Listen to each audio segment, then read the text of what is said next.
Well, more than a residual American accent.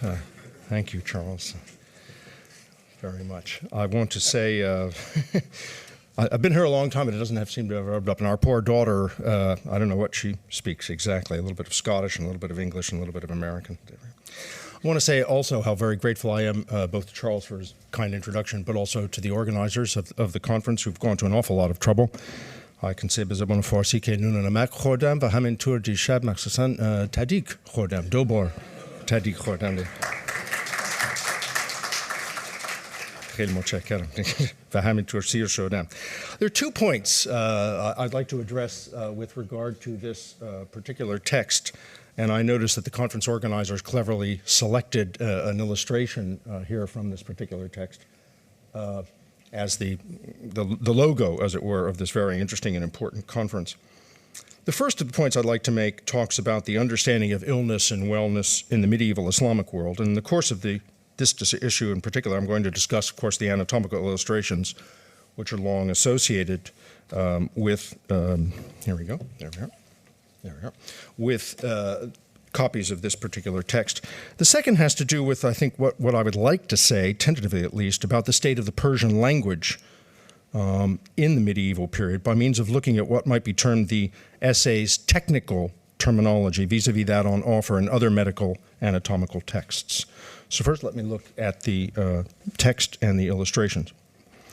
Among the best-known medical illustrations in the Iranian world is the set of full-page anatomical illustrations with Persian and Arabic labeling, which illustrate the arteries, the veins, the nerves, bones, muscles, and a pregnant figure.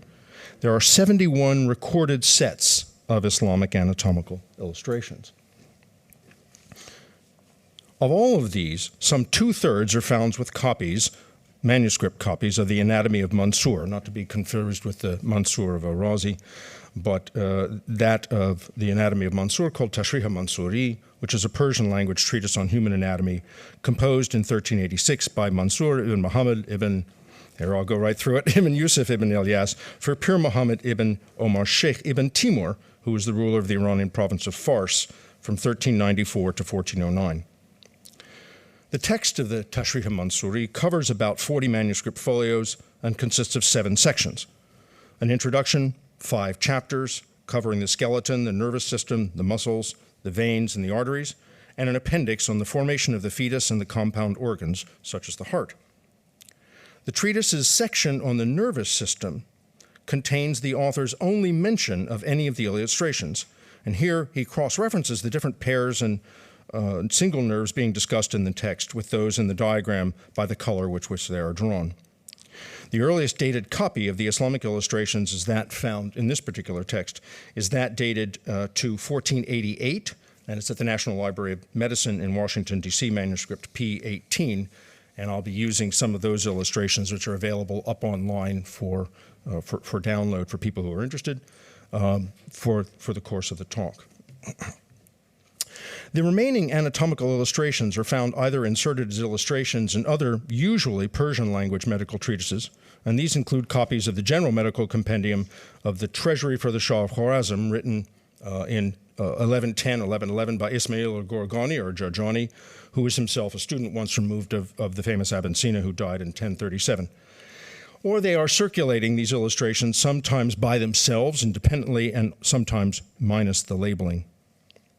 Interestingly, the anatomical illustrations are not very frequently found with Arabic language works on the human anatomy, although all of the major Islamic medical compendia in Persian or Arabic do contain sections on anatomy. 5 of the 6 illustrations, those which deal with the arteries, the veins, the nerves, the bones, and the muscles, resemble Latin versions of full-page anatomical diagrams. The latter date from as early as the 12th century, and have been referred to as the Fünfbilder-See, the 5-picture series, by the historian Karl Sudhoff. The Latin series was later shown to have originally included a further 4 illustrations of individual organs for a total of 9. Scholars have noted the similarity between the diagrams of the skeleton in the Islamic and the Latin traditions. In both, the skeleton is viewed from behind, the head is extended such that the face looks upward and the palms face backward, and some have suggested that this posture suggests a dissection table. A little bit more on that a little bit later. Now what I'd like to do is do a couple of samples of some of the slides, some of the texts. On the left-hand side, there we are, is the NLM, the National Library of Medicine copy, which we can date.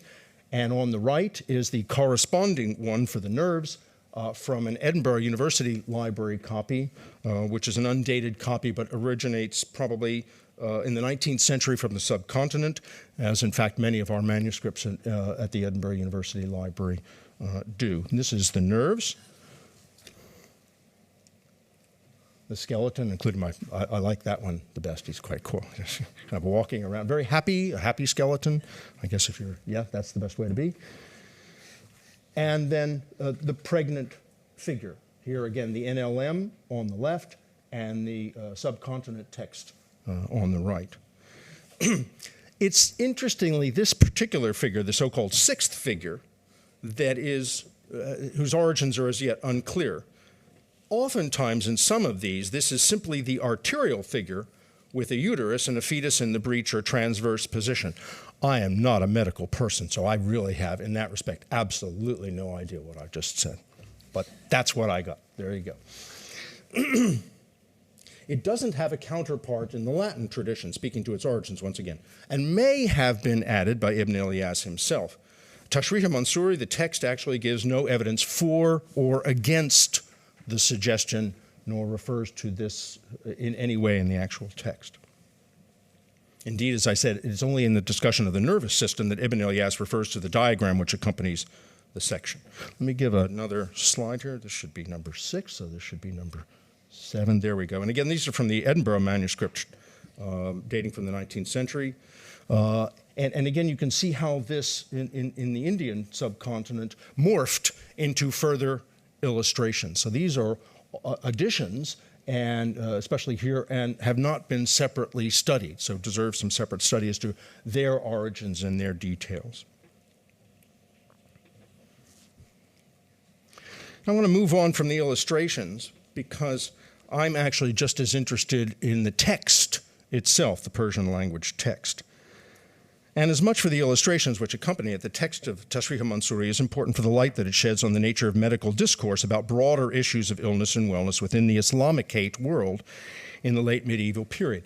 Islamicate is a term coined by the late Marshall Hodgson in the United States at the University of Chicago, which attempts to say, look, this is an Arab Islamic thing, but it also encompasses other traditions, other faiths, other cultural ideas, other languages, other ethnic groups, all of whom made contributions, but Islam and Arabic might be said to have been the axis on which all these things turned. So Islamicate is intended to be inclusive, whereas Islamic, per se, is suggested correspondingly as being somewhat exclusive. Now, the conventional wisdom here is that the Islamicate discourse in the medieval period was composed of two mutually exclusive medical discourses: the Galenic Medicine, about which we've heard and which I'll go very quickly through, and the Prophetic tradition. Once again, and I think Peter's done a much better job than myself of discussing the Galenic tradition. There we are, Galen, I hope I've got the right date. The idea of balance and equilibrium, the idea of the four humors. However, you're not undertaking, in order to rebalance these humors, any invasive surgery. You're not cutting anybody open and looking at, oh, he's got too much of this, I'm going to chuck that out, too little of this, going to put that back in. That's not the idea of humoral medicine. The idea is to look at symptoms and try to get things back into sync, try to achieve a balance between the four humors. These can be done by changes in diet, changes in location, compound medications, which can be taken and should put that balance back into gear. So therapy aimed at restoring and maintaining equilibrium in the body, again, primarily by external intervention: diet, changes, environment, activity, and medications. The classical Islamic medical compendia include that of Razi, and also one of my favorites, I wanted to point at that as one, I wanted to do this one, by Al-Akhwani al-Bukhari, comes just after Razi, in Persian, the guidance for students, Hidayat al-Muta'allimin in Persian, with which I've worked and which will feature a little bit towards the end of the discussion here. He was a student of Razi once removed, as well as Ibn Sina, of course, and Giorgiani as well. Got my sync right. Galenic medicine is usually understood to have become available to Islamic medical practitioners and writers as Greek scientific texts were translated into Arabic beginning in the 9th century. However, when the Mongols captured Baghdad in 1258, not only was there a military and a political change, but it's understood there was a kind of a cultural shift. And in the medical discourse, this then corresponded with the decline of the Galenic tradition and the rise of something called prophetic medicine. Prophetic medicine, broadly speaking, I'll get into it in a little bit more, prophetic medicine broadly looked at sources for wellness and the cures thereof in the divine revelation. So Sunni Muslims would concentrate on the Quran and the statements and practices of the Prophet Muhammad and his associates. The 12 or Shia included that body of material, as well as the statements and narratives about the 12 imams, the last of whom disappeared in the 9th century. So not only in terms of chronology, but actually also in terms of content, scholars have usually portrayed one as being very prominent and then giving way to and being replaced by prophetic medicine. So the idea is here to say that post-1258, the conquest of Baghdad, any medical text is not going to have any Galenic material in it and is only going to have prophetic medicine material in this. And of course, I can test this, and you should be able to see where I'm headed with this. There's no prizes to guessing what the answer will be. The text also, if we actually look at the text and move away from the illustrations, suggests this is not the case, that both are still extant. Ibn Ilyas is noted for two medical works on anatomy. The first was an earlier work included in a short anatomical section in his general Persian language medical work called the Kifaya al-Mujahidiyya, which was written in the mid-1380s and dedicated to the last Muzaffarid ruler of Fars before the Timurid conquest. This work is largely devoid of references to the prophetic medical tradition. However, by contrast, Tashrih Mansuri has both the prophetic and the Galenic. So let's look at some examples very quickly because I want to get to the other bit too on the language. So just a couple of examples here. Ibn Ilyas follows the Galenic tradition in giving the number of the body's bones as 248, and followed Razi in particular as excluding from that number the bones supposedly at the base of the heart. Similarly, Ibn Ilyas' discussions of the bones and the kidney paralleled specific points in the teleological arguments advanced by Giorgiani in his Zakhireh Khwarazm Shahi. Also, Ibn Ilyas agreed with the Galenic tradition that the heart was the first organ to appear after conception. But at the same time and in the same text, written not so very many years after the first, but with the break in the Timurid conquest then, Ibn Ilyas rejects Aristotle's denial of the existence of the female seminal fluid and cites as evidence only several prophetic texts. He ignores arguments in favor of the existence of the female semen offered by Galen, Hippocrates, and even Ibn Sina himself. Similarly, on the question of why children are born male or female, Ibn Ilyas also cites prophetic texts and downplays or ignores altogether arguments offered on this question from within the Galenic tradition. Finally, Ibn Ilyas supported the view that the shortest possible period of pregnancy was 6 months. And again, to do this, he refers to the Quran, Surah 46, 15, and 2:23.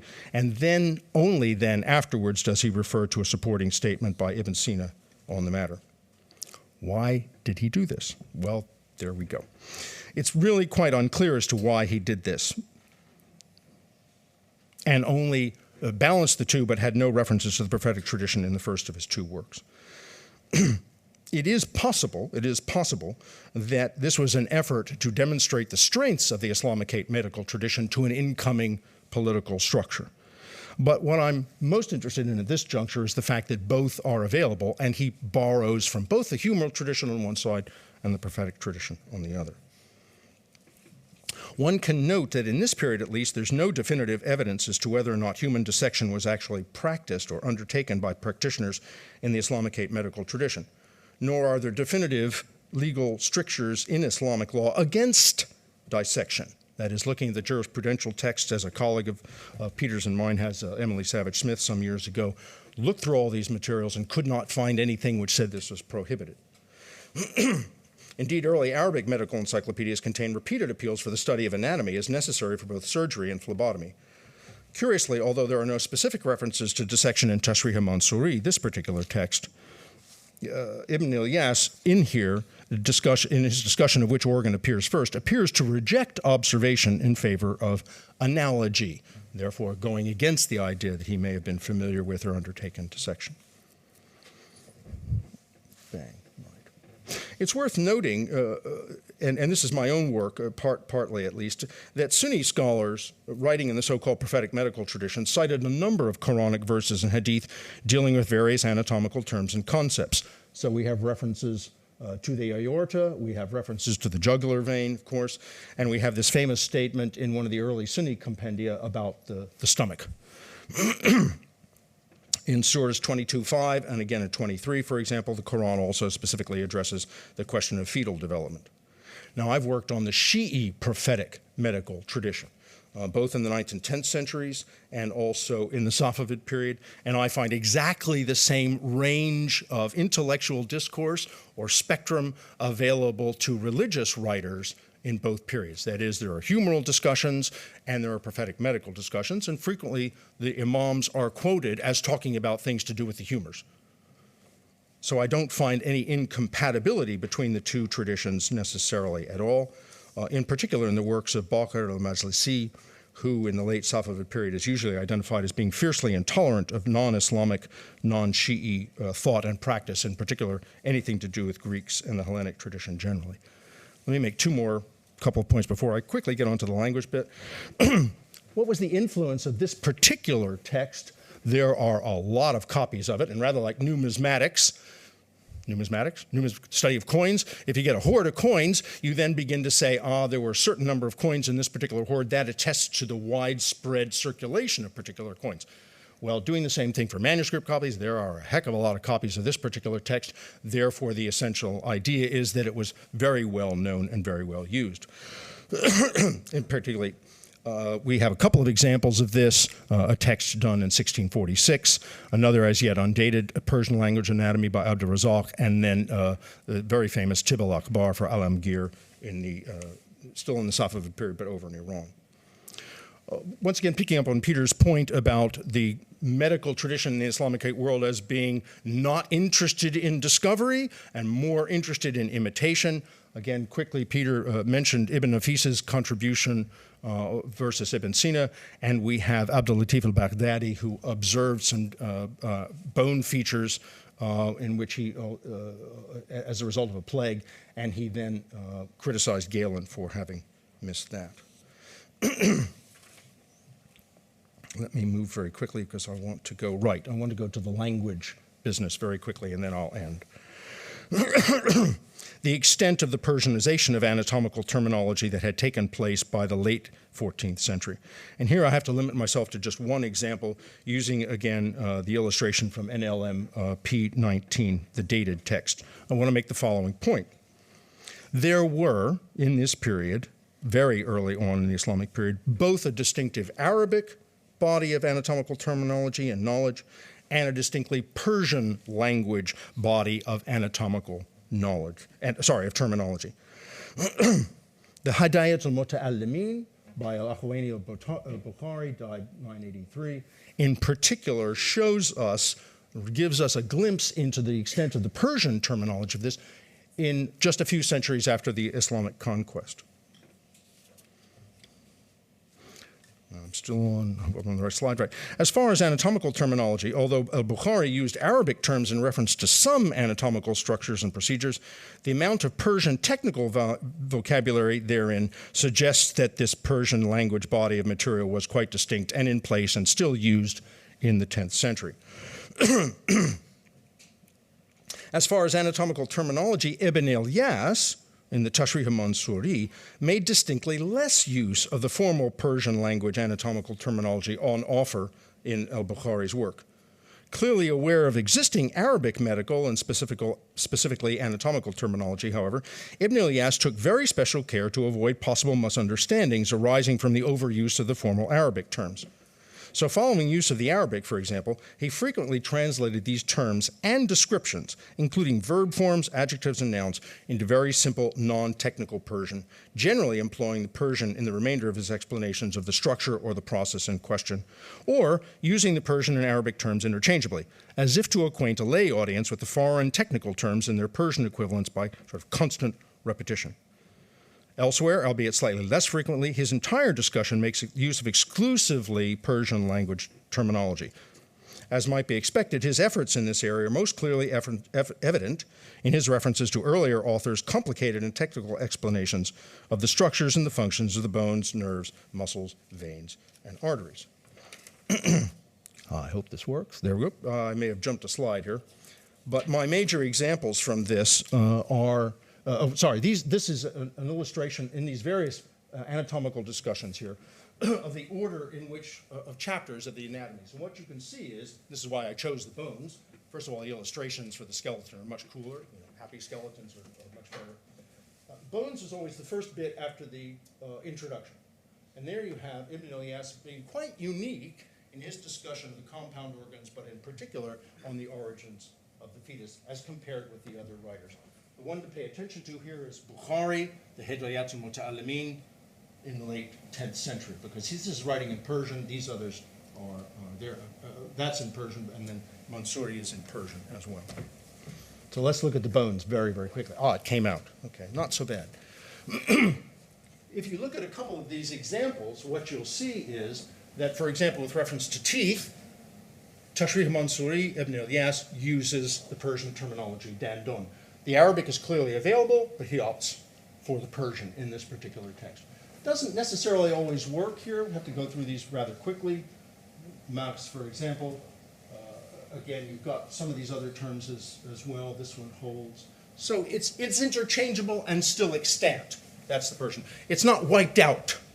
It's not wiped out over the course of many centuries here. Let me do another one. Right, here's another one. These are the vertebrae. Ask me any question about the vertebrae, and I will not be able to answer you. Any question about the vertebrae. I'm a historian. I don't cut stuff open. Not my thing at all. But again, I'm looking at the terminology as as trying to represent the continued vitality and existence and day-to-day practical use for an incoming political military structure of the continued use of Persian terminology. And again, what you do here, and this one doesn't work. Here's pushed, and then boom, it disappears. Okay, so it's not perfect, but it does suggest that a lot of the terminology was still available. Is that right? So a quick summary and conclusion. What does this particular text tell us? These are some final illustrations from the Indian subcontinent manuscript at the University of Edinburgh Library. Again, the thing is taken off, morphed way beyond the original tradition, certainly Ibn Ilyas. First of all, it tells us something about the illustrations, that's true, but it also tells us something about the Galenic tradition still being available and used way after 1258, which is the conventional cutoff date, the dying out of Galenic medicine and the resurgence of prophetic medicine. In fact, they're still quite used. Again, my own work, in particular with Shi'i prophetic medicine, suggests this is the case well up until certainly the end of the Safavid period. And secondly, it also tells us something about Persian, in particular using the example of Persian anatomical terminology to show that even in this period, very many years later after the Islamic conquest, after Islam is firmly grounded in the country, nevertheless, the Persian anatomical terminology is still quite actively used by someone who is giving an example of this for a new ruler, for an incoming political and military structure, highlighting the extent and the dynamism, if you will, the vitality, the continued practical use of Persian language. Thank you very much.